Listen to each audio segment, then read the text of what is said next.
We're here at the Country Club today to catch up with Jackie Singleton, the executive director for the 2022 U.S. Open Championship. We're going to hear a little bit about what's going on behind the scenes and what got her to this point in her career.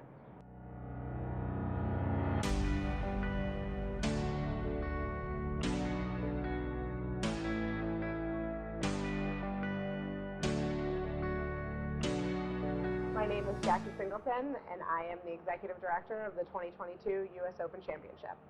So I came to the club back in high school, really, due to a coach that said, you know, if you work in golf, you can practice golf. And so for somebody who didn't belong to a golf course, that meant a lot, and it was something that made it more accessible for me and really kept me here. I was able to practice golf through high school and college and continue my love of the game until I started having kids, and then just getting back into it now. I think the love of the game really started with my grandparents. They were members down at Woods Hole Golf Course, and under Glenn Kelly, my sister and I grew up in the junior program, being able to take lessons. We were the only two girls, so it's really neat to see how the game has grown. But it was definitely something we always were able to do as a family. My parents bringing us to tournaments, whether it was across the Cape or the CYO at Ponkapog Golf Course. We just really always had a fun time doing it as a family, and it's something that my husband and I met here.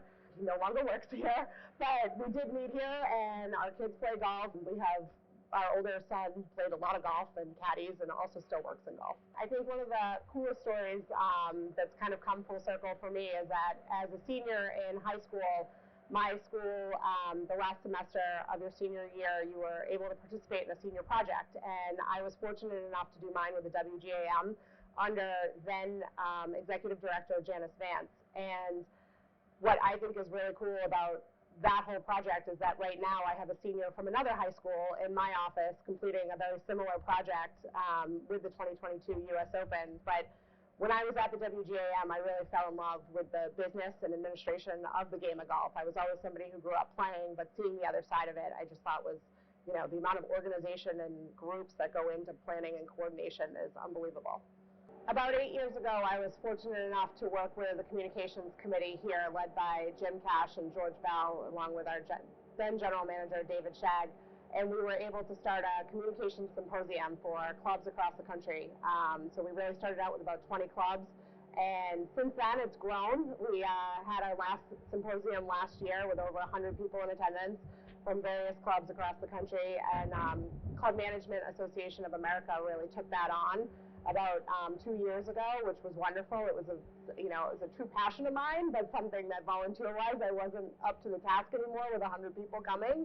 And it's been a way for communications and clubs to come together and really talk about all similar challenges and things that work really well, and then be able to bring them back to your own home club. It's a wonderful group.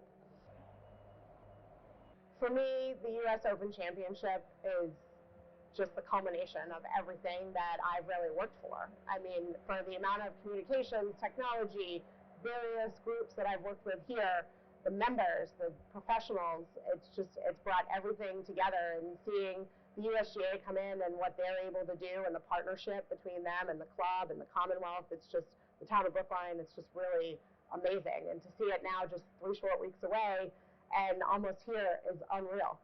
It's so funny. At home, it's just this thing. It's the Open, right? Like, we talk about it, and for them to come and see it, and I think see the buildings on course, is, you know, they just have no idea what's happening in the day-to-day here. And so I think it'll be wonderful for them to see. I think my parents being able to be here as volunteers is just going to be a really special moment after they were able to be here for the 2013 USAM and just see the difference in scale of the events. So I think back in 2015 was really when I raised my hand. The championship was announced, and I said to our then general manager, David Shagg, I cannot imagine this coming to Brookline and not being a part of it in some way. So whatever there is, I'm up for it. And after working on the 2013 USAM, he really, it was, you know, I was honored to be given the nod and say, yes, we're going to put you in the executive director role. And so between him and our general chair, Will Fulton, it was unreal. And then I think probably I worked on it part-time since 2015, but really when COVID hit, ironically, was when we kind of kicked into full gear. So for the last 2.5 years, this has really been my full-time focus. The 2013 U.S. Amateur is a completely different championship. It's really interesting. A U.S. Amateur, the club has a lot more direct involvement of the planning. So we're responsible for a lot more. So when a U.S. Open comes to town, the USGA has a lot of staff that comes with it. What's interesting is that they're run pretty similarly. It's just who's responsible for what. But it's been really fun getting to work with the USGA on this one. The 2013 USAM, I think one of my biggest learning lessons was really the feelings of how that entire championship came to be, but then really what it felt like afterwards. And I feel like that's more what I'm now preparing staff for, and especially those that are working in my office day to day, is that it feels like a loss when it's all gone. So then everybody wants to say, what's next? I think for me, one of the things that I've learned the most, we have about 46 member committees involved. So we have a lot of members involved in this championship, which is wonderful. We like to say that a championship always brings the members and the staff together, and you meet people that you may not otherwise have worked with, which is always a fun feeling, getting to know more people. But one of the things that I've learned most in this championship is really about our sustainability initiatives.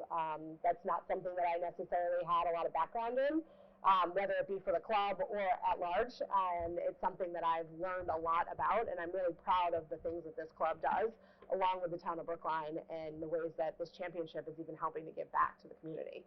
I think for me, one of the things about the club, you mentioned that it's my life. It is truly my life. It's become a family for me. I mean, it is, like I said, I met my husband here, but the staff here is unbelievable, and it starts with Kristen LeCount as our general manager and really setting the tone for that. We really do operate as a family. The amount of differences is astounding, and yet we're all able to bring our expertise together and operate seamlessly as a team. And for me, that's really important. I mean, you're going to spend a lot of time wherever it is that you may have a career, and enjoying the people that you work with and the day-to-day is really important.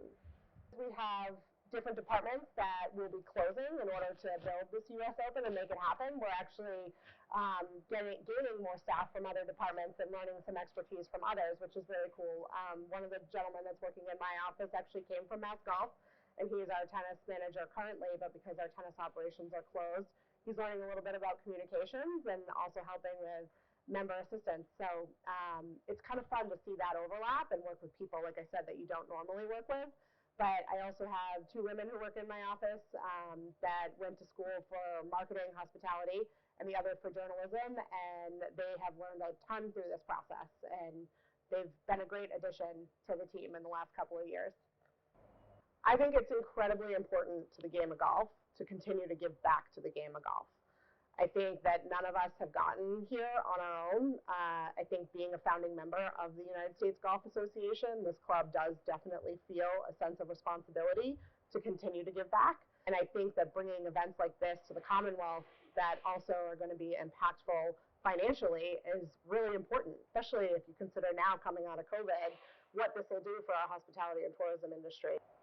Watching how women in the game especially have changed over the last 20 years is impressive, but we still have a long way to go. And I do think that anybody, no matter what your industry is, making your voice heard and raising your hand is always going to be the most important asset and tool that you have in your toolbox. Opportunities present themselves all the time, but if you're not willing to step up and say, you know what, I'm here for this and I can do this, even if you don't know what you're doing the entire way, you'll figure it out. And you have to have a little bit of that I'll figure it out mentality in order to take on a large-scale project. I could never have told you 2 years ago what my day-to-day was going to look like every day, and I just said, let's do it. I'm all in. We'll see how it goes. And here we are. Would I be excited to see something come back here or to have another opportunity? Absolutely.